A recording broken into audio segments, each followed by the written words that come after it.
स्वागत है आपका आज के नए व्लॉग में। देखो जी, कल रात को हुआ ये कि काफ़ी रात हो चुकी थी। हम लोग अपने दोस्त के घर गए, वहाँ हमने अपना मिलना जुलना किया, खाना हुआ, हमारा वेलकम हुआ बहुत अच्छे से। मेरे दोस्त ने वेलकम किया और फिर मेरे ब्रदर इन लॉ का फ़ोन आ गया, जिद पे अड़ गए, दोनों आमने सामने हो गए कि नहीं साहब आप हमारे यहाँ रुकोगे। और इसी अफरा तफरी में मैं व्लॉग करना मेरा रह गया। अब हुआ ये कि घर पहुंचते पहुंचते इन सारी अफरा तफरी में रात के बज गए 2। जर्नी करने के बाद जो थकान होती है ना, और नींद इतनी बढ़िया आ गई कि वो नींद सुबह जाके खुली। ठहरे हम अपने साले साहब के यहाँ थे, तो साले साहब के यहाँ व्लॉग करना थोड़ा सा मेरे को लगा कि अभी नहीं करना चाहिए।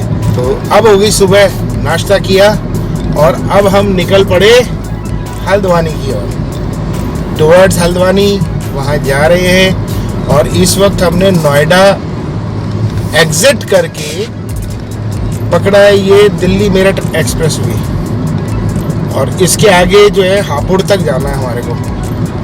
तो हापुड़ से हम एग्जिट कर जाएंगे और AH2 पे आ जाएंगे, वहाँ से फिर हल्द्वानी का रास्ता। तो चलिए आपको दिखाते हैं कुछ यहाँ के नज़ारे।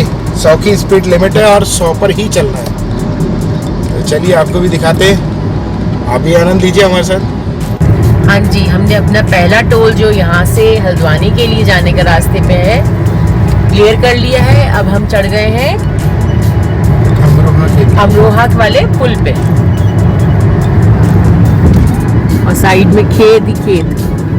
ये जाएगा सीधा मेरठ हरिद्वार और हम हापुड़ के लिए EPE एक्सप्रेस वे पकड़ लेंगे, यानी ईस्टर्न पेरिफेरल एक्सप्रेस वे। लीजिए साहब, अगर मेरठ जाना है तो राइट टर्न करके वापस ऊपर चढ़ जाओ। वैसे तो एग्जिट ले लिया अपन ने, और अब जाएंगे हम हापुड़ की तरफ। मेरे को एक बात ये समझ में नहीं आई, जब ये एक्सप्रेस वे हैं तो इन पे मोटरसाइकिलें, और जब ये अलाउ नहीं है बैलगाड़ी, इस पे तो ऑटो रिक्शा भी चल रहे हैं। और भाई साहब ट्रकों का तो कहना ही क्या, फर्स्ट लेन होती है फास्ट लेन, उस पे भी जबकि कह रखा है, इंस्ट्रक्शंस हैं नेशनल हाईवे अथॉरिटीज़ के, बकायदा टोटल इंस्ट्रक्शंस है कि आप फास्ट लेन पे नहीं चलेंगे। भगवान जाने इनका चालान होता है कि नहीं होता है। ये देखिए आपके सामने ये एक कोई ट्रक जा रहा है, और ये भाई साहब जो है ना फास्ट लेन पे चल रहा है। अब मैं फास्ट लेन कहाँ से पकड़ूँ? मजबूरन मुझे लेन चेंज करनी पड़ती है।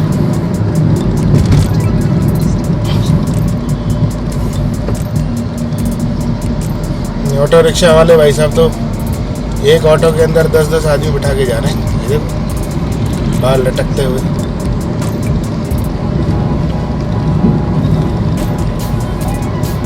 यहाँ का ट्रैफिक सिस्टम कब और कैसे सुधरेगा ये पता नहीं। लोग सीधे कभी चलना ही नहीं चाहते।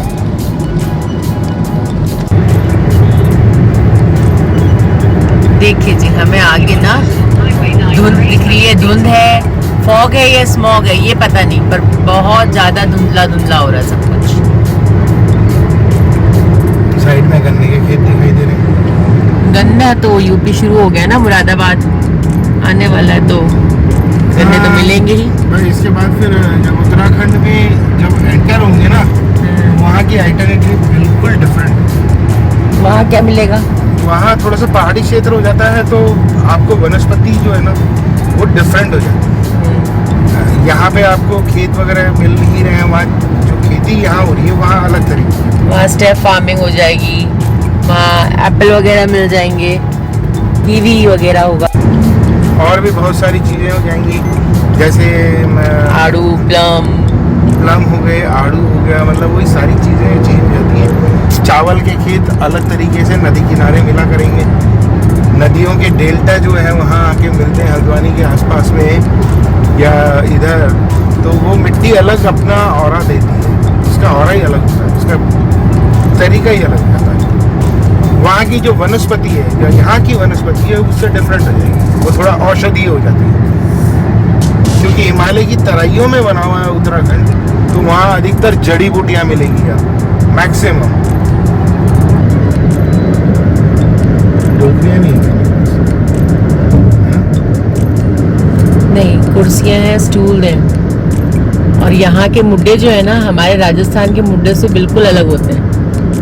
हमारे यहाँ पतली पतली वाली वो जो होती है ना, क्या बोलते हैं उसको, सरकंडे यूज किए जाते हैं। यहाँ मोटे सरकंडे के मुड्डे बनते हैं। रैक भी बना रखी है, देखिए कितनी प्यारी लग रही है। बहुत तेजी से निकल, हाँ, तो वही है। हमारी स्पीड है 90-100 के आसपास। तो जी मुरादाबाद के बाद मौलागढ़ क्रॉस कर लिया है अभी, और हम जा रहे हैं टुवर्ड्स हल्द्वानी, जैसा कि आपको पहले भी बताया है। यूपी के अंदर या राजस्थान में कह लो, चाहे कहीं और कह लो, हिंदुस्तान में सड़कों का हाल पहले से इतना बढ़िया कर दिया है ना, इतना बढ़िया इंफ्रास्ट्रक्चर तैयार कर दिया है, आप बड़े कंफर्ट जोन में रहते हुए ट्रैवल कर सकते हैं कहीं भी। पर इनकी जो स्पीड लिमिट इन्होंने डिसाइड करी है, वो क्यों करी है, उसका एक रीज़न अब समझ में आता है। लोग चलते बड़े गलत हैं।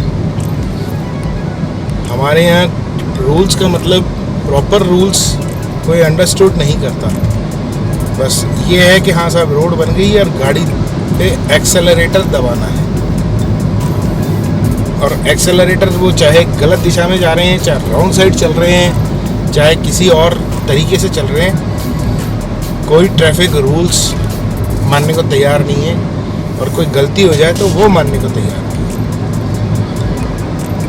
हमारे साथ फ़िलहाल कोई ऐसा इंसिडेंट नहीं हुआ है, पर हाँ मैंने रास्ते में इतने इंसिडेंट्स देखे हैं और ये अनुभव किया है कि यहाँ लोग बहुत अच्छे से ड्राइव करते हैं, बहुत अच्छे से ड्राइवर भी हैं, फॉलो भी करते हैं। पर वो ये ना, एक मछली सारे तालाब को गंदा कर देती है। कौन कब कहाँ से सामने से उल्टा ट्रक चलाता हुआ आ जाए, कौन कब कहाँ से मोटरसाइकिल बीच में लेकर आ जाए।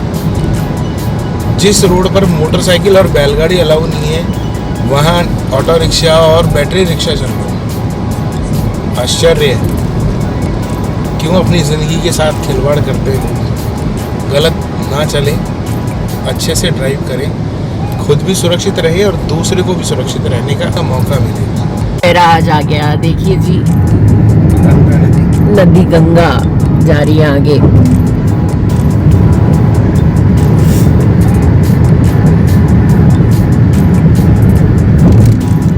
कहीं कहीं तो एक एक लाइन बनी हुई है, कहीं खेती हो रही है।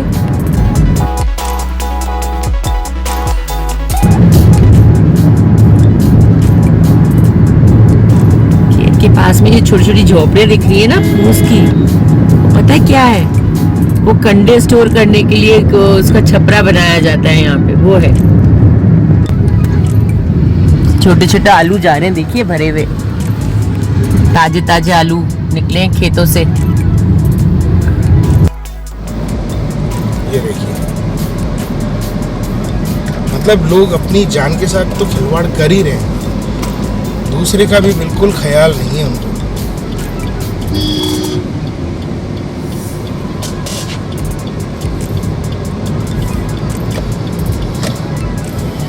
एक हाथ में फोन, एक हाथ में स्टीयरिंग।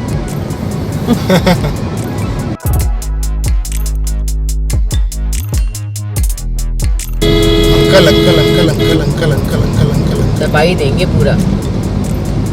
दूसरे को तो देखो अपनी क्या कहेंगे, मतलब वो ट्रक वाले और फास्ट लेन को लॉक करके चल रहे हैं। ये रामपुर का रोड है और यहाँ से हमें रुद्रपुर, नैनीताल, ये वाला रास्ता पकड़ना है। लेफ्ट टर्न कर लिया हमने। यहाँ पे गन्ने के जूस, ये पहाड़ी इलाके की तरफ बढ़ रहे हैं हम लोग। ये रामपुर से निकलते ही रुद्रपुर के लिए एक छोटा सा पैच बहुत ज़्यादा खराब है। 100 मीटर 200 मीटर के लगभग ये पैच होगा। खड्डे इतने ज़्यादा है ना कि पूरी गाड़ी क्या पूरा सिस्टम हिल जाता है। वैसे देखा जाए तो रामपुर किस लिए मशहूर हुआ था बीच में, यहाँ रामपुरी जो चाकू बनता है ना, उसके लिए ये फेमस है।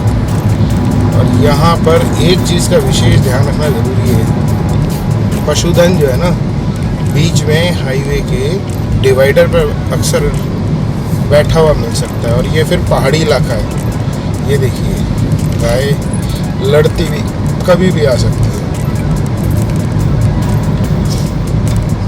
यहाँ तक कि कोई उस तरफ से साइकिल वाला इस तरफ भी अचानक से आ सकता है। तो बड़ा संभाल कर चलने की ज़रूरत है यहाँ। फिर रास्ते का फील, हाँ, टूटे फूटे रास्ते का भी टोल।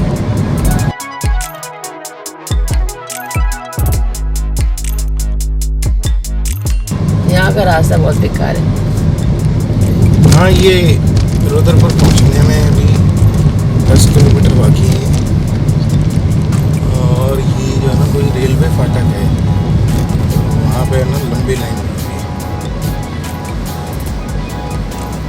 भाई लोग मेरे जितने भी है ना वो सब ओवरटेक करके मी फर्स्ट। दोनों साइड से रोक लिया गाड़ी, उधर से आने वाले आएंगे कहाँ से।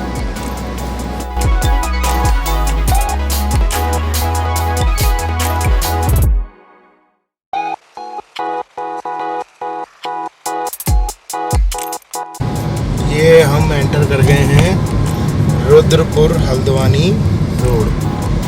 हल्द्वानी के लिए दोनों और देखो क्या पेड़ों की, बड़े बड़े पेड़ फल फ्रूट वाले बैठे हैं।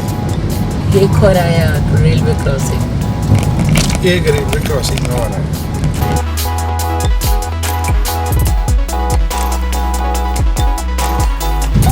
रोड बड़ा बम्पी है।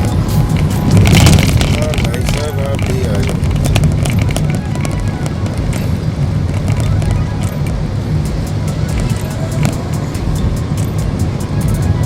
ये लीजिए, अब ये पूरा पहाड़ों का रास्ता, सिंगल रोड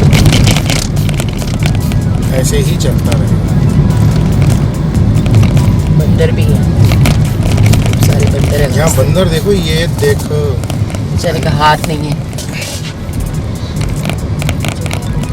कैमरे में पता नहीं दिख रहे नहीं दिख रहे, छोटे छोटे बंदर सड़क के ऊपर है। जंगल का एरिया है। हाँ, हम इनके घर आए हैं। ये तो मिलेंगे। हाँ, बिल्कुल मिलेंगे। ये पूरा फॉरेस्ट एरिया है, काफ़ी डेंस फॉरेस्ट है। यहाँ गाड़ी तेज नहीं चलानी है, 55 की स्पीड है, 55, और हम लगभग 50 की स्पीड से चल रहे हैं। अचानक नीलगाय हुई, बंदर हुए, कोई भी जानवर, हिरण काफ़ी है यहाँ, काकड़ जिसे कहते हैं, काकड़, बार्किंग डियर, वो भी हैं। वो अचानक आ जाए तो आपको उनकी जान को खतरा हो सकता है और नुकसान आपको भी हो सकता है। जब भी यहाँ गाड़ी चलाएं बहुत सोच समझ के ढंग से चलाएं। देखो आगे कुछ जाम वाम लगा हुआ है, तो हमारे को यहीं रुक जाना चाहिए।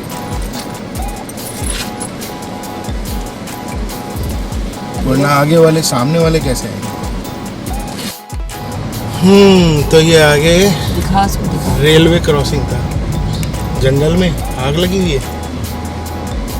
ये सूखे है ना, उनको पेड़ पे डाल दिया होगा। रेलवे क्रॉसिंग्स बहुत है यहाँ पे। तीसरी आ गई है। तीसरी रेलवे क्रॉसिंग है।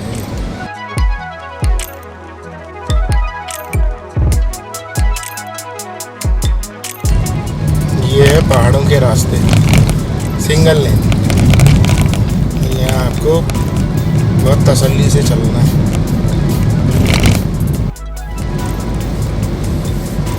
हल्द्वानी तो पहुँच गए हैं और और देखो 5 किलोमीटर का डिस्टेंस रहा हमारी डेस्टिनेशन का। जिस जगह हम रुकेंगे वहाँ, और वहाँ के लिए बता रहा है 15 मिनट और लगेंगे। तो जी हम यहाँ पहुँच गए थे 6 बजे हल्द्वानी में, और मेरे भांजे की शादी है, तो हम लोग जो है ना अब पार्टी वार्टी अटेंड कर रहे थे, और बहुत अच्छे से हमने सबने एंजॉय किया, डांस किया, खाना खाया। और ये मैं जो है ना शादी का व्लॉग इसलिए शूट नहीं कर रहा हूँ क्योंकि कुछ लोगों को प्राइवेसी का भी इशू रहता ही है, मेरे को भी रहता है। तो ये मैं व्लॉग यहीं एंड करूँगा, और मिलते हैं फिर अच्छे से किसी नए व्लॉग में। तब तक के लिए till then take care, bye bye.